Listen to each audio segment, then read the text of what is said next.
موديست. انا عندي سؤال، على اساس ان بسبب اللاعب موديست ده، هل موديست ده جاهز ان هو يلعب النهارده مع الاتحاد؟ انا عايز اعرف، هو موديست ده احنا مش جايبينه عشان كاس العالم؟ احنا مش مؤهلينه عشان كاس العالم؟ هو اتأهل؟ ما تأهلش، ما حصلش ان هو يتأهل ولا هيتأهل على اللعب ده. موديست بينزل في نص الملعب ما بيتحركش، ما شفتلوش لعب حلو، ما فيش مش قادر يتحرك.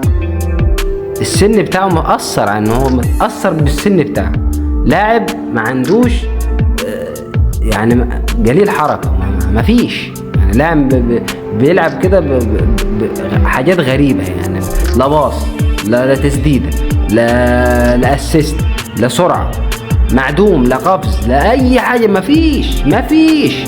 عايز تقنعني ان هو هيلعب مع الاتحاد النهارده على اللعب المستوى اللي هو بيعمله ده؟